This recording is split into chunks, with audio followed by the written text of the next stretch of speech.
எண்ணிய முடிதல் வேண்டும், நல்லதே எண்ணல் வேண்டும், தென்னிய நெஞ்சம் வேண்டும், தெளிந்த நல்ல அறிவு வேண்டும், பண்ணிய பாவமெல்லாம் பருதி முன் பணியே போல நன்னிய நின்முன் இங்கு நசித்திட வேண்டுமன்னாய். பாரதியை வணங்கி, என் தமிழன்னையை வணங்கி, என் பெற்றோரையும் வணங்கி, அவையில் உள்ள அத்தனை பேரையும் வணங்குகிறேன். இந்த அவை எனக்கு புதிது. இங்க இருக்கிற யாரையுமே எனக்கு அவ்வளவா தெரியாது. ஐயாவை தெரியும், நான் பார்த்துருக்கேன், ஐயா என்னை பார்த்துருக்காங்க. ஆனாலும் எங்களுக்கு பேசி பரிச்சயம் கிடையாது. நான் அழகப்பா பல்கலைக்கழகத்துக்கு ஏதாவது தெரியாத தகவல்கள் கேட்கறதுக்காக வந்திருக்கேன். ஐயாவை பார்த்துருக்கேன். ஐயாவுக்கு கட்டாயம் என்னை ஞாபகம் இருந்திருக்காது. ஒரே ஒரு முறை வந்திருக்கேன், ஐயா கூட பேசியிருக்கேன். ஐயாவை என்கிட்ட பேசியிருக்காங்க, தெரியாது. ஐயா எங்க காமராஜ் கல்லூரியோட ரொம்ப நெருக்கமானவர்கள். ஐயாவையும் எனக்கு தெரியும், ஐயாவுக்கு என்ன தெரியாது. கட்டாயம் ஷெரீஃப் ஐயா அவங்க நூலகத்துல உள்ளவங்க, அவங்களையும் நான் பேசியிருக்கேன். அவங்களுக்கு என்ன ஞாபகம் இருக்கலாம், சில சமயம் அதனால மறந்திருக்கலாம், சரியா ஞாபகம் இல்லை. வேறு யாரையும் எனக்கு தெரியாது. அதுதான். எல்லாரும் தமிழ் ஆர்வலர்கள் அத்தனை பேருக்கும் என் மனமார்ந்த வணக்கங்கள். சரியா? இன்னைக்கு நம்ம எடுத்திருக்கக்கூடிய தலைப்பு அகநானூற்று காதலில் உணர்ச்சி தீவிரம். அதுதான் நம்ம எடுத்திருக்கக்கூடிய தலைப்பு. அகநானூறு இங்க இருக்கிற எந்த ஆளுமைகளுக்கும் நான் சங்க இலக்கியத்தை பற்றி கூற வேண்டிய தேவையே கிடையாது. ஏன் அப்படின்னா சங்க இலக்கியம் நம்ம எல்லாருக்கும், சங்க இலக்கியம் அப்படின்னாலே நம் வாழ்க்கையை முழுமையாக வெளிப்படுத்தக்கூடிய ஒரு கண்ணாடினே சொல்லலாம். எதையுமே நான் சொல்ல வேண்டிய தேவை கிடையாது. நம்மளுடைய ஒவ்வொரு நடையையும், ஒவ்வொரு படிக்கட்டையும், நாம் வைக்கக்கூடிய ஒவ்வொரு அடியையும் சொல்லக்கூடியது சங்க இலக்கியங்கள். அந்த சங்க இலக்கியத்துல அகம் புறம் பிரிச்சாச்சு. அகம் அப்படின்னா அகநானூறு, மனதில் உள்ளவற்றை சொல்லக்கூடியது. புறம் என்பது நமது வீரத்தை சொல்லக்கூடியது. இதுதான் அகநானூறு. எனக்கு இந்த தலைப்பை நான் எடுத்த உடனே என்னோட பணிபுரியறவங்களாம் ரொம்ப என்னைய பார்த்து ரொம்ப கிண்டலி கேலியுமா சொன்னாங்க. உங்களுக்கு மட்டும் பார்த்து அகநானூற்றில் உணர்ச்சி தீவிரம்னு கொடுத்துருக்காங்க, வேற கொடுக்கலாம்ல, நீங்க வேறதான் எடுத்திருக்கலாம்ல அப்படின்னு. அதான் நான் சொன்னேன், சரி அகநானூறு நம்ம மாணவர்களுக்கு பாடம் எடுக்கும் போது கூட கொஞ்சம் வரக்கூடிய வார்த்தைகள், இப்ப சபையில கூட சொல்ல முடியாத வார்த்தைகள் நம்ம சொல்ல மாட்டோம், அப்படி சொல்ல மாட்டேன்.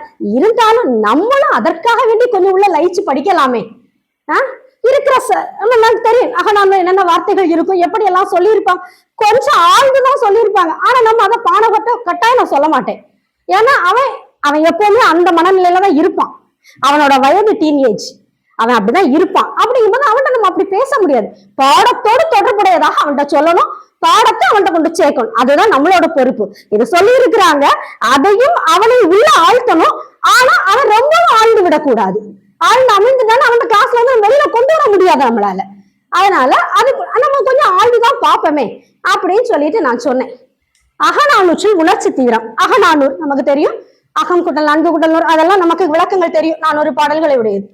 அகநானூறுல எடுத்துக்கிட்டோம் அப்படின்னா நிறைய விஷயங்கள். அகத்துல காதல் அப்படின்னா சொல்லாததே கிடையாது. இப்போ நம்ம எல்லாருமே காதலால் வயப்பட்டவர்கள் தான்.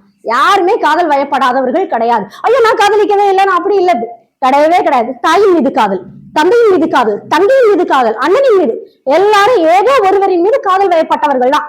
ஆனா நான் என் அம்மா மேல உள்ள காதலை, என் அப்பா மேல உள்ள காதலை சொல்லதுக்கு நான் கொஞ்சம் கூட கூச்சப்பட மாட்டேன். எனக்கு அப்பாவை ரொம்ப பிடிக்கும், எங்க அப்பாவை நான் ரசிப்பேன். நான் சொல்லுவேன், எங்க அப்பாவை நான் ரசிப்பேன். எங்க அம்மா கருப்பா இருந்தாலும் அழகா இருப்பாங்க தெரியுமா, அவங்க பல்லு வரிசையா இருக்கும். நான் சொல்லியிருக்கேன், எங்க அம்மாவை நான் ரொம்ப ரசிப்பேன். எங்க அம்மா ஒவ்வொரு வேலை செய்ய சொன்னாலும் நான் அது நான் சொல்லும் போது எனக்கு எந்த விதமான அச்ச உணர்வோ அவங்க நம்மள ஒரு மாதிரி நினைப்பாங்க அப்படின்னு எனக்கு தோணாது. என் பையனை பார்க்கும்போது நான் சொல்லுவேன். ஆனா என் கணவனை நான் சொல்ல முடியுமா, அவரை நான் அப்படி ரசிப்பேன் இப்படி சொல்லவே முடியாது. அது என்னால் சொல்ல முடியாத ஒரு காதல். ஏன்னா அது தலைவனும் தலைவியும் மட்டுமே உணரக்கூடிய காதல், மனதிற்குள் உணரக்கூடிய காதல். அது எப்படிப்பட்டது என்பதை நான் சொன்னால் கூட யாருக்குமே புரியாது. அது நான் மட்டுமே அனுபவித்து உணரக்கூடியது, தலைவனும் தலைவியும் மட்டுமே அனுபவித்து உணரக்கூடிய ஒரு உணர்வு. அதுதான் நம்மள்கிட்ட இருக்கக்கூடிய உணர்வு நிலைகளை, நம்மள்கிட்ட இருக்கக்கூடிய என்ன அதிகபட்ச நிலைகளை அவங்க என்ன சொல்லியிருக்காங்க, உணர்ச்சிகள் அப்படிங்கிறத சொல்லியிருக்காங்க. அதெல்லாம் தொல்காப்பியர் சொல்றாரு, மெய்ப்பாடுகளை உணர்ச்சிகள் அப்படிங்கிறதாகவே சொல்லலாம். நகை, அழுகை, இழிவரல், மறுக்கை, அச்சம், பெருமிதம், வெகுளி, உவகை, இப்படி எல்லாம் நான் பிரிச்சிருக்கேன். அது தொல்காப்பியர் கொடுத்திருக்காரு, அதன் வழியாக அகநானூற்றை நான் பிரிச்சிருக்கேன். ஆனா எனக்கு இனி ஒரு சந்தேகம், அல்லனா என்னோட ஒரு கருத்துன்னு கூட சொல்லிக்கலாம்.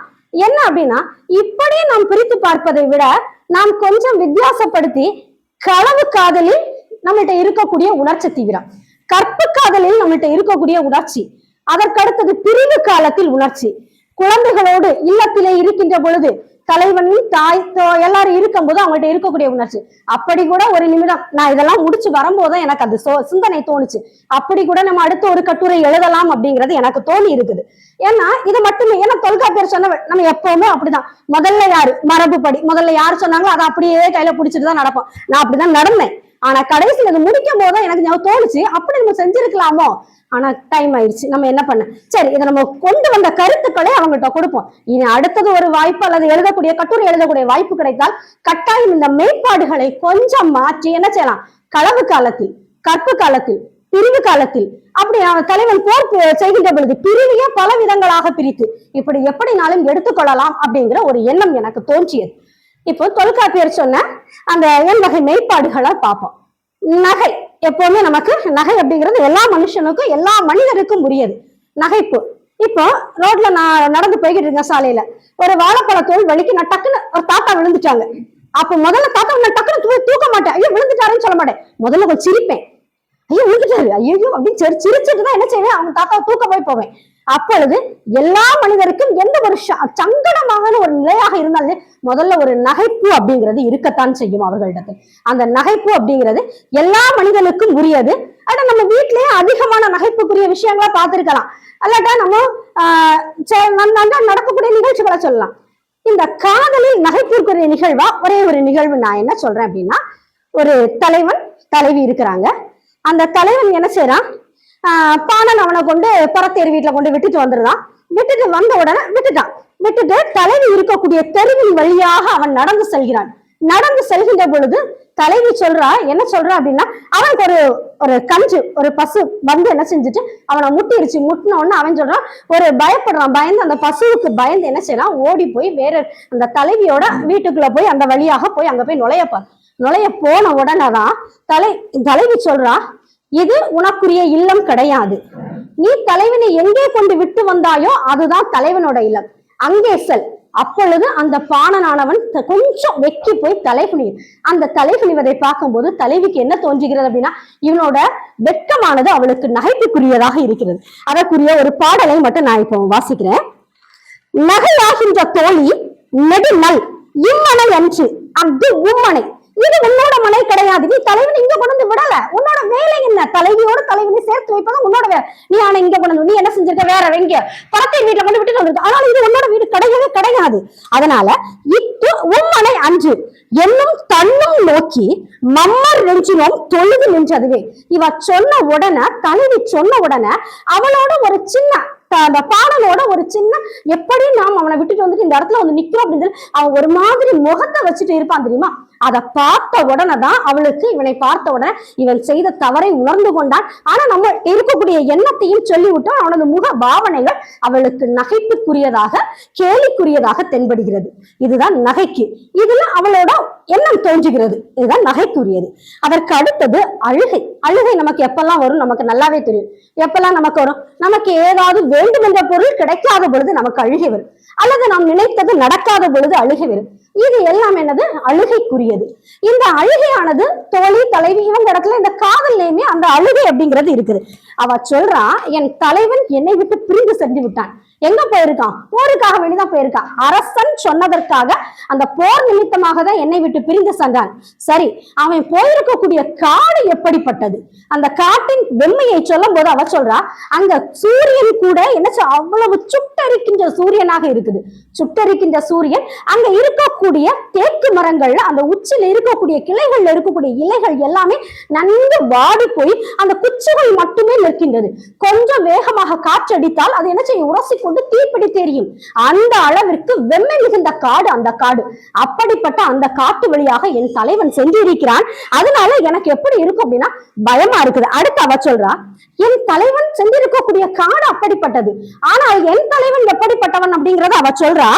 என் தலைவன் நல்ல வலிமையானவன், பிறரோடு போரிட்டு வெற்றி வகை சூடக்கூடியவன், எந்த ஒன்றிற்கும் பயப்படாதவன், அவன் யாரு வந்து கேட்டாலும் எல்லா பொருளும் கொடுக்க அப்படிப்பட்ட திறமை படைத்தவன் எனது தலைவன். ஆனா எனது தலைவன் அந்த வழியாக கடந்து செல்கின்ற பொழுது அங்க அழகான சுனைகள் இருக்கும். அந்த பாலைநிலத்தை கடந்து அவன் வாரான். கடந்து வருகின்ற பொழுது அங்க நல்ல சுனைகள்லாம் இருக்கும். பார்க்கும்போது சுனைகளிலோ அங்க இருக்கக்கூடிய அருவிகளிலோ நீர்நிலைகளிலோ அந்த நீர் மேலிருந்து சொட்டாக கீழாக வழிகின்ற பொழுது அதை பார்க்கின்ற பொழுதாவது என் தலைவனுக்கு என் கண்ணீர் ஞாபகம் வர வேண்டும். ஏன்னா நான் அழுதுகிட்டு இருப்பேன், அவனை நம்பி அவனை நினைத்து நான் அழுது கொண்டிருப்பேன். என் தலைவன் இத்தனை தடங்கல்களை இவ்வளவு தடைகளை தாண்டி சென்று போருக்கு சென்றிருக்கிறான், அவன் திரும்பி வர வேண்டும் என்று நினைத்து நான் அழுது கொண்டிருப்பேன். அதனால் தலைவனுக்கு எனது நினைவு, எனது அழுகையின் நினைவு வர வேண்டும் என்று அழுது கொண்டே கூறுகிறாள். அதற்காக வேண்டி ஒரே ஒரு பாடல். துவளையில் வளர்ந்த தன்கமல் நீளம் போல கண்பனி கழுந்தன. எனது கண்களில் வருகின்ற நீரானது அவருக்கு கட்டாயம் ஞாபகம் வந்திருந்தால் கட்டாயம் என் தலைவர் போரினை முடித்து எனது பிரிவினை நீக்கி என்னோடு வந்து இணைவார் அப்படிங்கிறத அவங்க சொல்றாங்க. அடுத்ததாக சொல்லக்கூடியது இழிவரல் அப்படிங்கிறது. இழிவரல் அப்படிங்கிறது என்ன அப்படின்னா, எள்ளி நகையாடுதல் அப்படிங்கிற ஒருவர் செய்யக்கூடிய ஏதோ ஒரு செயலை கேலிக்குரியதாக, நகைப்புக்கும் இழிவரலுக்கும் வித்தியாசம் கொஞ்சம் சின்ன வித்தியாசம் தான். இழிவரல் அப்படிங்கிறது நகைப்புக்குரியதாக கேலிக்குரியதாக தலைவன் செய்த செயலை எண்ணி அவனை கேலி செய்வதாக சொல்லக்கூடியதுதான் இழிவரல் அப்படிங்கிறத சொல்றாங்க. இழிவரல் ஒரு நகைச்சுவையோட ஒரு பகுதியாக இருந்தாலும் கூட சற்று வேறுபட்டது அப்படிங்கிறத சொல்றாங்க. இதுல தலைவன் தலைவி அவங்க ரெண்டு பேரும் இதுல எப்படி அழகா சொல்லியிருக்காங்க. முதல்ல தலைவன் திருமணமான முதலில் என்னை விட்டு நீங்காதவனாக என்னுடன் எப்பொழுதுமே இருக்கக்கூடியவனாக இருந்தான். தனக்கு ஒரு புதல்வன், தங்களுக்கு ஒரு புதல்வன், அந்த புதல்வன் வந்த பின்பு அவன் என் தீண்டுவதையே எனக்கு மறந்து விட்டான் அப்படின்னு சொல்லிட்டு அவ சொல்றா.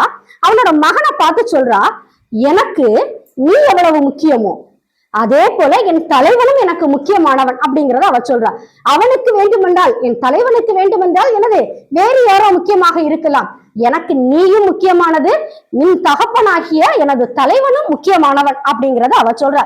சொல்லிட்டு அவ சொன்ன உடனே அவனுக்கு ஒரு விதமான ஒரு இது தோணுது, நம்ம இப்படி இருந்துட்டோமே அப்படிங்கிற ஒரு விதமான ஒரு உணர்வு தோன்றுது. அதுக்கு பின்பு அவன் சொல்றான், நீயும் எனக்கு தேவையானவள் அப்படின்னு அவளை தோளோடு அணைத்துக் கொள்கிறான். அதற்காக வேண்டி அவ சொல்லக்கூடியது பாருங்க, தன் குழந்தையை சொல்லுகின்ற பொழுது அவ சொல்றா, தன் குழந்தையை செவிலி தாய் கையில் இருக்கக்கூடிய தன் குழந்தையை நோக்கி சொல்றா, செவிலி கையல் புதல்வனை நோக்கி நல்லோர்க்கு ஒத்தனில் நீர், வேற ஏதோ யாருக்கும் நீ தேவைப்படக்கூடியவனாக நல்லவனாக இருக்கலாம், இத்தோ செல்வர்க்கு ஒத்தனம் நாம், உனக்கு நான் தான், என் புதல்வனுக்கு நான் தான் மிக மிக முக்கியமானவள் என மெல்ல என் மகன் வயில் பெயர் தந்தேனே அப்படிங்கிற ஒரு பாடல்ல, அகநானூற்று 26வது பாடல்ல உக்கிர பெருவிழுதி அப்படிங்கிறவர் சொல்றாரு. இப்படிப்பட்ட நான் எப்படி தலைவனை எப்படியெல்லாம் திருத்த வேண்டுமோ அப்படியெல்லாம் அவனது செயலை சொல்லி அவனது இருக்கக்கூடிய வேண்டாத நிகழ்ச்சிகளை வேண்டாத தன்மைகளை சொல்லி இப்படியெல்லாம் நீ இருக்கக்கூடாது, மாறிக்கொள்ள வேண்டும் அப்படிங்கிற செய்தியை தலைவி சொல்வதாக இழிவரல்ல சொல்லப்படுது. அடுத்தது மறுக்கை, ஒரு விதமான வியப்பு. இது எப்படி இருக்கு, நம்ம நிறைய நேரங்கள்ல வியப்பு ஆச்சரியப்பட்டிருக்கிறோம். நாம் செய்யக்கூடிய அன்றாட செயல்கள்லயே நிறைய ஆச்சரியப்பட்டிருக்கிறோம். நம்ம வீடுகள்ல என்ன நடக்கும், தற்பொழுது என் வயதுள்ளவர்கள்லாம் பார்க்கலாம், ஒரு நாள் நாங்கெல்லாம் சமையல் பண்ணிட்டாலே வியப்பு தான். என் வயது ஒத்தவர்கள், கொஞ்சம் பெரிய வயதுல அம்மா எல்லாம் நல்லாவே சமையல் பண்ணுவாங்க. என் வயது ஒத்தவர்களுக்கு ஒரு நாள் நல்ல ஒரு பிரியாணி கிட்டிட்டோம்னா ரொம்ப சந்தோஷமா இருக்கும். ஐயோ நான் பிரியாணி தம்பட்டம்னா அடிக்க மாட்டோம், ஆனா தெருவெல்லாம் நாங்க சொல்லி முடிச்சுவோம். அப்படிப்பட்ட ஒரு வியப்பு. இது எல்லா வியப்புகளும் உண்டு. நம்ம ஒரு அன்றாட நம்ம காலேஜ்ல நம்ம கல்லூரியில யாரோ ஒருதாங்க ஏதோ ஒண்ணுக்கு நம்மள ஒரு இவங்க அப்படின்னு சொல்லிட்டு அது ஒரு வியப்பு, அது ஒரு சந்தோஷம். வீட்டுல நம்ம குடும்ப உறுப்பினர்கள் நம்மள கொஞ்சம் தூக்கி பேசிட்டா அது கூட வேண்டாம். நம்ம தமிழகத்திலேயே ஒரு பெரிய ஒரு ஆளா ஒரு பேப்பர்ல வந்துட்டோம்னா எவ்வளவு பெரிய வியப்பு, நமக்கு எவ்வளவு சந்தோஷம். இப்படியெல்லாம் வியப்புகளுக்கு பல காரணங்கள் சொல்லலாம். தலைவன் தலைவி அப்படிங்கும் போது அவர்களுக்குள் வியப்பு எப்படி இருக்குன்னு பாருங்க. போரு, அவன் என்ன செய்யறான், போரின் காரணமாக பிரிந்து அவன் போறான். பிரிந்து போன உடனே அவனுக்கு என்ன செய்யும், சாதாரண மனிதன் தானே, தலைவியின் நினைப்பு அப்படி வந்து போகுது, தலைவிக்கும் தலைவனின் நினைப்பு வந்து போகுது. வந்து போகின்ற பொழுது தலைவியும் தலைவன் அங்க எங்க போர் பாசறையில இருக்கிறான், தலைவி வீட்டிலிருந்து அவனை எண்ணி காத்து கொண்டிருக்கிறாள். அந்த நேரத்துல போரெல்லாம் கொஞ்சம் கொஞ்சமா முடிஞ்சிட்டு தலைவி நினைச்சுக்கிட்டே தான் இருக்கா. அந்த நேரத்துல அந்த பாகன் சொல்றான், ஐயா நீங்க தேர்ல ஏறுங்க, நான் கூட்டிட்டு போய் இறக்குறேன் அப்படின்னு. போரெல்லாம் முடிஞ்சோன்னா தேர்ல ஏறியாச்சு. அவன் ஏறத்தான் சொல்லியிருக்காங்க. அடுத்த நிமிஷமே இப்ப சொல்லுவாங்க தெரியுமா, இப்பதான் ஏறின மாதிரி இங்க வந்து இறங்கிட்டேன் அப்படிம்பாங்க. இதே மாதிரிதான் அவங்க என்ன சொல்றாங்க அப்படின்னா, இப்பொழுதுதான் நான் ஏறின மாதிரி இருந்து இங்க வந்து இறங்கிட்டேன் அப்படின்னு. எங்க அம்மா ஒரு கதை சொல்லுவாங்க. எங்க அம்மாவுக்கு எங்க அம்மாவுக்கு பாட்டி எங்க அம்மாவுக்கு பாட்டி ஒரு தடவை திருச்செந்தூர் போகணும். நாங்களாம் அப்பெல்லாம் ட்ரெயின்ல போறது பஸ்ல போறது எல்லாமே கொஞ்சம் கடினமான ஒரு வேலை தான். அப்போ ட்ரெயின்ல போகணும்னு சொல்லிட்டு தாத்தா கூட்டிட்டு போயிருக்காரு. கூட்டிட்டு போகும்போது எங்க பாட்டி சொன்னாங்களா, நான் வெத்தலை இடிக்கிறதுக்குள்ள திருச்செந்தூர் வந்துட்டா அப்படின்னு கேட்டாங்களாம். அதே மாதிரி ஏன்னா அவ்வளவு நேரத்துக்குள்ள, ஏன்னா திருச்செந்தூர்ங்கிறத நம்ம தூத்துக்குடியில திருச்செந்தூர் எவ்வளவு தூரம் அப்படிங்கும்போது கொஞ்ச நேரத்துக்குள்ள அவங்க அப்படிலாம் சும்மா நகைச்சுவையை சொல்லக்கூடிய ஒரு நிகழ்ச்சி.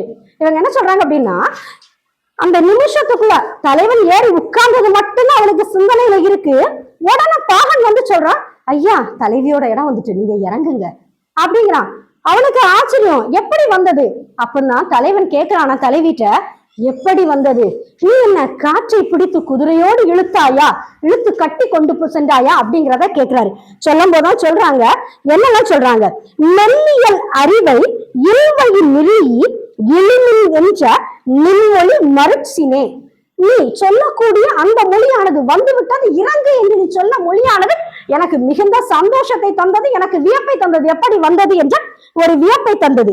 அடுத்தது, மானுட ஆக நின் மனம் பூட்டினையோ, நீ எவ்வளவு வேகமா சொல்றதுக்கு என்ன, என் மனதை விட வேகமாக நீ குதிரையை செலுத்தி இருக்கிறாய். குதிரையை செலுத்துவதற்கு உரைமதி வாலியோ வளவ என்கண் எனத்தன் வரை வருள் மார்பில் அளப்பினன் முயங்கி.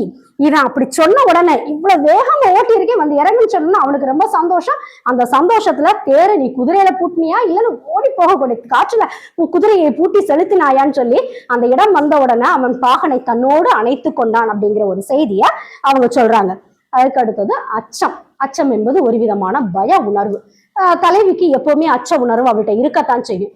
ஏன்னா காதல்லையும் இருக்கும், கல்யாணத்துக்கு அப்புறம் இருக்கும், பிரிவுல இருக்கு, எல்லாத்திலும் ஒரு விதமான அச்ச உணர்வு தலைவிக்கு இருக்கக்கூடியது. அவன் காட்டு வழியா போறோம் அப்படின்னா அங்க விலங்கினங்கள் பயம் எல்லாமே இருக்கும். அவன் காட்டு வழியா போறான், போகும்போது தலைவி சொல்றா அந்த காடு எப்படிப்பட்டது அப்படிங்கிறத அவ சொல்லும் போது கூட அவ என்ன சொல்றான், நிறைய விஷயங்களை சொல்றான். நான் காடு ரொம்ப வெண்மையாக இருக்கக்கூடியது, பாலை இல்லத்துல ரொம்ப வெண்மையாக இருக்கக்கூடியது. அங்க இருக்கக்கூடிய ஒரு மான், அழகான ஒரு மான் போகுது. அந்த மானை குறிவைத்து ஒரு புலியானது என்ன செய்யுது, பின்னால போகுது. பின்னால போய் அந்த மானை சாப்பிட்டுட்டு பாதியை போட்டுட்டு அதுக்கு பிறகு அதால என்ன செய்ய முடியல, சாப்பிட முடியல. அதை உண்பதற்கு கழுகுகள்லாம் பறந்து வரக்கூடியது. அது மட்டுமில்ல என் தலைவன் கொண்டு செல்லக்கூடிய பொருட்களை கவர்ந்து செல்வதற்கு நிறைய பேர் இருப்பாங்க.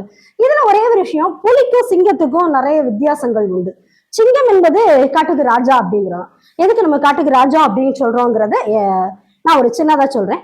இப்போ மன்னன் என்ன எப்படி பண்ணுவான், எனக்கு கிடைக்குதோ கிடைக்கலையோ என் மக்கள் எல்லாத்துக்கும் கிடைக்கணும், அதுதான் ஒரு அரசன்.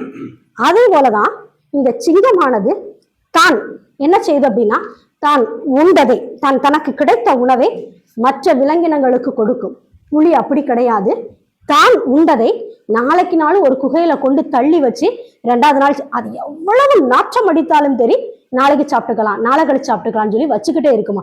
அதனாலதான் புலியை விட சிங்கத்திற்கு காட்டுக்கு ராஜா அப்படின்னாங்க. மக்களுக்கு எப்படி எல்லா நன்மைகளும் கிடைக்க வேண்டும் என்று அரசன் விரும்புகிறானோ அதே போல சிங்கமானது தனக்கு கிடைத்த உணவை தனக்கு அந்த நேர தேவைக்கு பசிக்கு எவ்வளவு வேணுமோ அதை மட்டும்தான் உண்ணும், அதுக்கு மேல உண்ணாது. என்ன செய்யும் அப்படின்னா மற்றவர்களுக்கு, மற்ற விலங்கினங்களுக்கு கொடுக்கக்கூடியது, அது அதோட போயிடும், மற்ற விலங்கினங்கள் அதை உண்டு கொள்ளும். அப்படிப்பட்ட குணம் சிங்கத்திற்குரியது. அதனாலதான் சிங்கத்தை காட்டுக்கு ராஜா அப்படிங்கிறத சொல்றாங்க. அதுக்கு அடுத்தது இந்த புலியானது அப்படி உண்ணக்கூடிய ஒரு மிக கொடுமையான அந்த காட்டுப்பாதையில் என் தலைவன் செல்கிறான். அதனால அவன் திரும்பி வர வேண்டும், அவன் எப்படி திரும்பி வருவானோ அப்படிங்கிற ஒரு பயத்தில் நான் இருக்கிறேன் அப்படிங்கிறத அவ சொல்றான். அவ அந்த நேரம் அவ சொல்லும் போது சொல்றா, என்ன சொல்றா அப்படின்னா, இங்க இருக்கக்கூடிய அந்த மரங்கள் எல்லாமே என்ன செய்யுது, மரங்கள்லாம் பூக்கள் பூத்து காய்கள்லாம் முதல்ல பிஞ்சா வைக்கக்கூடிய நேரம் என்ன செய்யுது அப்படின்னா நல்ல ஒரு குளிர்காலம் ஆரம்பித்து விட்டது. ஆனால் என் தலைவன் இன்னும் வரவில்லை என்ற ஏக்கத்தை அவ என்ன சொல்றா, அந்த ஏக்கத்தை சொன்னாலும் கூட முதல்ல அவ செல்லக்கூடிய அந்த காட்டு வழியின் பயத்தை அவள் சொல்கிறாள். அவ அந்த நேரம் சொல்லும் போது சொல்றா, நுகர்குயில் அகவும் குரல் கேட்போர்க்கு, அந்த குரல் இணையாக இருக்கக்கூடிய அந்த குயிலானது கூறும்போது எனது தலைவனுக்கு 2 குருவிகள் அங்கே கத்துகின்ற பொழுது எனது தலைவனுக்கு எனது நினைவு வராதா, அவன் விரைவில் வரமாட்டானா, இத்தகைய தூரங்களை கடந்து செல்லக்கூடியவன் அப்படிங்கிறத சொல்றாங்க. அதுக்கு அடுத்தது பெருமிதம். பெருமிதம் என்பது ரொம்ப சந்தோஷத்துல இருக்கக்கூடியது, ரொம்ப மிதப்பா இருக்கிறோம்னு சொல்லுவோம்ல, அதே மாதிரி பெருமிதத்தை அவங்க சொல்றாங்க. பெருமிதம் என்பது ஒருவரின் மனதில் தோன்றும் மகிழ்ச்சியான உறவு, மகிழ்ச்சியான உணர்வு, ரொம்ப சந்தோஷமா. இது இப்படி சில சமயம் நம்மளே சொல்லுவோம், எங்க குடும்பம் எப்படிப்பட்டது தெரியுமா, எங்க குடும்பம் அப்படிப்பட்டவையெல்லாம் கடந்து வந்தது, என் குடும்பம் மிக, இந்த ஊர்லயே எங்க குடும்பத்தை பத்தி நீ கேட்டுப்பாரு, அப்படி சொல்லுவாங்க இப்படி சொல்லுவாங்க அப்படியெல்லாம் நம்ம சொல்லுவோம். அது கூட வேண்டாம், நம்ம பெருமை நம்ம வீட்டு பிள்ளைகள்கிட்ட சொல்லும் போது எப்படி எல்லாம் செய்வோம், நம்ம என்ன செஞ்சோங்கிறது நமக்கு தெரியும். பள்ளிக்கூடத்துல அத்தனை சேட்டையும் பண்ணி நம்ம வந்திருக்கோம். ஆனா பிள்ளைகள்கிட்ட சொல்லும் போது, ஐயோ பள்ளிக்கூடத்துல நான் ஒரு சேட்டையும் பண்ணது கிடையாது, நான் அவ்வளவு சொக்க தங்கம். வாத்தியார்ட்ட கேட்டாதான் நமக்கு அதையெல்லாம் தெரியும். வாத்தியாரை அடிக்கி அடிக்கி வைப்பாரு, நீ அப்படி பண்ணல நீ இப்படி பண்ணல அப்படின்னு சொல்லிட்டு வாத்தியார் நம்மளை பத்தி அடிக்கி அடிக்கி வைப்பாங்க. அதே மாதிரி அவங்க சொல்றாங்க, ஒரு குடும்பத்தின் பெருமையை சொல்லுகின்ற பொழுது, நமது வீரத்தை சொல்லும் போது நாம் செய்யக்கூடிய மிகப்பெரிய அரிதான செயல்களை பெருமிதமானது குறிப்பிடுகிறது. அதை சொல்லும் போது இந்த காதல் தீவிரத்துல அவங்க சொல்றாங்க, காணவர் வெல்லும் அம்பும் கலஞ்சி விழ யானை மேல் வந்த என் வாளால் வென்றேன் அப்படிங்கிறத சொல்றாங்க. இப்படிப்பட்ட வீரம் மிகுந்தவன் என் தலைவன் அப்படிங்கிறத அந்த தலைவனின் பெருமித செயலாக அந்த இடத்துல சொல்றாங்க. அதற்கு அடுத்ததாக கோபம். அந்த கோபமானது எல்லாருக்கும் உரியது. அந்த கோபமானது சாதாரணமே கிடையாது. அந்த கோபம் மிக மிக எவ்வளவு மிக போடலாமோ அத்தனை மிக போட்டுக்கலாம். அந்த கோபமானது சாதாரண நிலையில இருந்தா யாருக்குமே எந்த பிரச்சனையும் கிடையாது. எனக்கும் கோபம் வரும், நம்ம எல்லாத்துக்குமே கோபம் வரும். ஆனா சாதாரண நிலையில அந்த கோபத்துக்கு எந்த விதமான யாருமே, இப்ப நம்ம பிள்ளைகள்கிட்டயோ, நம்ம உடன் வேலை பார்க்கின்றவர்கள்ட்டையோ, நம்ம மாணவர்கள்ட்டையோ கோவப்படுறோம். சாதாரணமா கோபமா இருந்தா இந்த டீச்சர் இவ்வளவுதான் அப்படின்ட்டு போயிருவாங்க. அதே இது கொஞ்சம் ரொம்ப அதிகமா கோவப்பட்டோம்னா, இது ஒரு டெரர் பீஸுப்பா, இதுகிட்ட ஒண்ணுமே பேச முடியாது, அவங்க சொன்னதை செஞ்சுட்டு வந்துருவோம் அப்படிம்பாங்க. நம் கோபம் கொஞ்சம் இருக்குதோ இல்லையோ, நாம் யாரிடம் நம் வேலையை சாதிக்க வேண்டும் அவர்கள்ட்ட கோபப்படுவது போல ஒன்று பாசாங்காது செய்யணும் அப்படிங்கிறது. உண்மையில் சொல்ல போனால் கோபம் என்பது நம்ம உள்ளவங்களை மட்டுமே அழிக்காது, நம்மள்கிட்ட இருக்கக்கூடிய உடம்புல உள்ள அத்தனை உறுப்புகளையும் அழிக்கக்கூடியது. எந்த உறுப்புலாம் சொல்லவே முடியாது. அத்தனை இன்சுலின் வேகமா சுரக்கும், ஹார்ட் அதிகமா துடிக்கும், இதெல்லாம் செய்யும் போது உடம்புல அத்தனை ஹார்மோன்ஸும் வித்தியாசமா வேலை செய்யும் போது நமக்கு இருக்கக்கூடிய ஒரே ஒண்ணு, நமக்கு இப்ப அன்றாட எல்லாருக்குமே இருக்கக்கூடியது ஒரு சுகர்னு ஒண்ணு. அந்த சுகர் வந்துச்சுன்னா உடம்புல அத்தனை வியாதிகளை தொடர்ச்சியாக அக்கா தம்பி தங்கச்சி அண்ணன் தம்பி எல்லாத்தையும் சேர்த்து கூட்டிட்டு வந்துடும். எதுக்குமே என்ன செய்ய முடியாது. அதனால முதல்ல கோபத்தை அடக்கினாலே நம்மள்கிட்ட வரக்கூடிய நோய்களை எல்லாம் அடக்கலாம். அப்படிப்பட்ட இந்த கோபம் அகநானூர்ல எப்படி எல்லாம் சொல்லப்படுது, அதிகமான இடங்களில தாய் அவங்க பிள்ளைகள்கிட்ட அப்படியெல்லாம் கோவப்படுறதை விட தலைவன் தலைவியின் மீது அதிக கோபம், தலைவன் தலைவிட்ட கூட கொஞ்சம் தான் கோபப்படும். ஏன் பகற்குறி இரவுக்குறி மாத்தி வச்சிருக்க, வர முடியலன்னு நான் கேட்பாங்களே தவிர தலைவிதான் அதிக நேரத்துல தலைவின் மீது அதிகமா கோபப்படக்கூடியவளாக இருக்கிறார். தலைவி தனக்கு எந்த விதமான, இப்ப நீ வரலையா அதுக்கு கோபம் இல்ல, நான் பகல் குறியில தான் வர சொன்ன, எதுக்கு இரவு குறியில வந்த, அப்படி ஒவ்வொரு நிமிஷத்திலும் ஒவ்வொரு செயல்கள்ல என்ன செய்யறா, தலைவியானவள் தன் தலைவன் மீது கோபத்தை வெளிப்படுத்தக்கூடியவர்களாக இருக்கிறார். உவகையானது மகிழ்ச்சியை குறிக்கும், தன் ரொம்ப மிகப்பெரிய ஒரு சந்தோஷத்தை குறிக்கக்கூடியதாக உவகை அப்படிங்கிறது இருக்குது. இந்த உவகை எப்படி வரும் அப்படிங்கிறதெல்லாம் சொல்ல முடியாது. இதுல ஒரு சின்னதா ஒரு நிகழ்ச்சி சொல்லியிருக்காங்க 42வது பாடல்ல. என்ன அப்படின்னா, இந்த உவகையானது எப்படியெல்லாம் வரும் அப்படிங்கிறத சொல்லும்போது, தலைவியின் மிக ரொம்ப நெருக்கமான ஒரு சந்தோஷத்தில் வரக்கூடியது. அதுக்கடுத்து தலைவி எங்கேயாவது நீர்த்துறையில் விளையாடுகின்ற பொழுது எப்போ வரக்கூடிய, இதெல்லாம் உவகை. அந்த உவகையை சொல்லுகின்ற பொழுது, அந்த தலைவன் அவங்களோட உவகையை சொல்லுகின்ற பொழுது அவங்க சொல்றாங்க, ஒரு இடத்துல ரொம்ப நாள் மழை பெய்யாமல் இருந்தால் உழவனானவன் ரொம்ப வருத்தப்பட்டுக்கிட்டு இருப்பான். அதே இது அவன் எல்லாம் அவனுக்கு விளைச்சல் எப்படி செய்யறது எதுவுமே தெரியல, அவ்வளவு தூரம் ரொம்ப நொந்து போய் இருக்கும்போது அங்க ஒரு மழை, பெரிதாக ஒரு மழை பெய்ந்தா எந்த அளவிற்கு அவன் ரொம்ப சந்தோஷப்படுவானோ அந்த சந்தோஷத்தை கொடுக்கக்கூடியதுதான் இந்த தலைவன் தலைவியோடு கூடுகின்ற ஒரு நிகழ்வு அப்படிங்கிறத சொல்றாங்க. அதுக்கு சொல்றாங்க, பெரும்பயல் பொழிந்த ஏன வைகரை பல்லோர் உவந்த உவகை எல்லாம் என்னள் பெய்தந்தற்றே சேனிடை ஓங்கி தோன்றும் உயர்வரை பான்தோய் வெப்பன் வந்த மாறை. அந்த உழவனுக்கு எந்த அளவிற்கு சந்தோஷம் கிடைக்குமோ, மழை பெய்தால் எந்த அளவுக்கு சந்தோஷம், அப்படிப்பட்ட சந்தோஷத்தை தரக்கூடியவன், அது எனக்கு மிகப்பெரிய மகிழ்ச்சியை தரக்கூடியதாக இருக்கிறது அப்படிங்கிற ஒரு சந்தோஷத்தை சொல்லியிருக்காங்க. இது எல்லாம் தலைவன் தலைவியின் காதல்ல வரக்கூடியது. கட்டாயம் நம் எல்லாருமே ஒவ்வொரு விதத்திலையும் எல்லா உணர்ச்சிகளையுமே அனுபவித்தவர்களாகத்தான் இருக்கும். ஏதோ ஒரு விதத்துல எல்லா உணர்ச்சிகளும் நம்ம வந்து செஞ்சிருக்கக்கூடியதாகத்தான் இருக்கும். இந்த உணர்ச்சிகளுக்கெல்லாம் நம்ம என்ன செய்யணும், எல்லா உணர்ச்சிகளுக்கும் ஓரளவுக்கு ஒரு இதுதான் இவ்வளவுதான் அப்படின்னு சொல்லி வச்சுட்டோம் அப்படின்னா நம் வாழ்க்கை ரொம்ப சந்தோஷமா இருக்கும். நன்றி, மகிழ்ச்சி.